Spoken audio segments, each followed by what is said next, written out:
Hello everyone and welcome to my channel. I hope that you are all good. So here we are at December 15th. I'm slightly panicking that I am not completely prepared for Christmas and it's the 15th of December. Let me know in the comments below, how organized are you guys? Are you prepared or are you panicking a little bit like me? Anyway, December 15th of the Charlie's Nala Advent Calendar is a beautiful foil. So this particular foil is called Merry Christmas and it's now available on the Charlie's Nala website. If you do pop in my discount code, you will get 10% off your order. As always, it is linked in the description box below.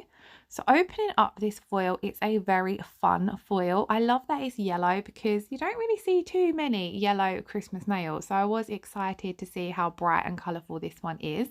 Now to begin with, whenever I'm using a full cover foil like this one, where you need it to fully cover or it's not going to look very good, I always like to pop down a colour that matches it as close as I can as possible. So here I have Kiki London's Lemon Tart, and this is the perfect yellow for underneath this foil as it matches it perfectly. So it kind of means if there's any parts on the foil that don't 100% transfer, you've got a little bit of protection basically. It's not going to be as obvious because you've got a matching colour base underneath. Sometimes with foils, they don't always fully transfer. You're going to get like tiny little areas. Now, I do find since using the Kiki London foil gel that I don't really have that problem as much anymore, but I do always like to have that matching colour base underneath because I just find it looks a whole lot better. Now, to apply my foils, I use my foil gel, and then I also like to use the Kiki London silicone tool as I find it just really helps rub out any creases or bubbles that sometimes pop up in the foils, especially when you're working over a built up apex area.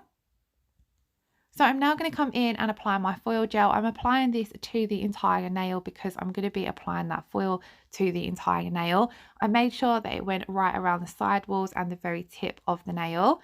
And then once I'd cured that for 30 seconds, I'm going to come in and immediately press down my foil. So I'm just lining that up where I want it to go because it's a heavily patterned foil. You want to take a moment to make sure that you're going to be applying the area of the foil that you want to see.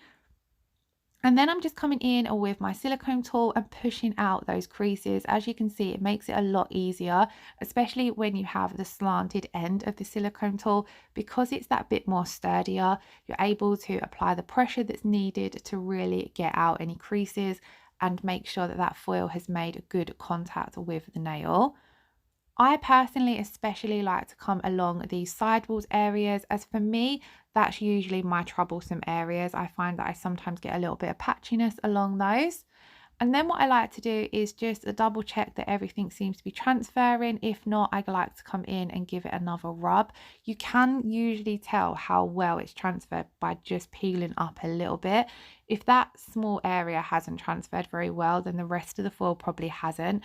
So if that's the case, I then push it back down and come in and rub the nail a little bit more. Sometimes if your foils aren't transferring, that's all the problem is it just needs a little bit more rubbing to get that foil to adhere to the foil gel. Then I'm going to slowly start peeling this back, and I'm peeling it back slowly just in case there's any areas that need a little bit more attention.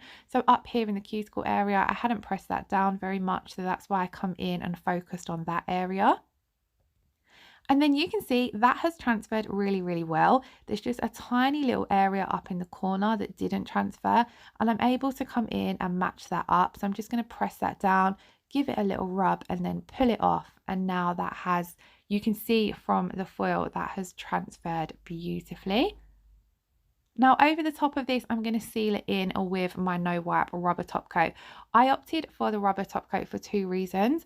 I find a rubber top coat seals in foils a lot better than a regular top coat because it's that little bit thicker. I just find it more durable over things like foils and water decals.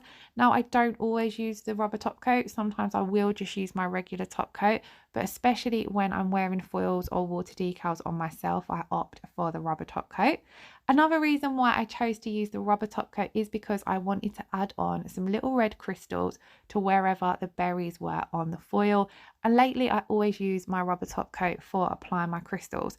So what I did is when I applied that rubber top coat, I didn't pop it into cure. and then I'm just placing my crystals down into that wet top coat, and it just adds a little finishing touch really. I find that it just, I don't know, it just adds a little something extra special, adding on a few little crystals whenever there's a design like this where you can just add a couple in. It gives off the foil, it gives that foil, sorry, a bit of a 3D effect as well. And it really looked pretty in my opinion. And let me know what you guys think in the comments below.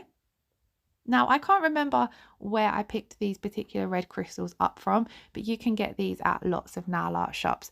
However, any other products I will leave linked in the description box below.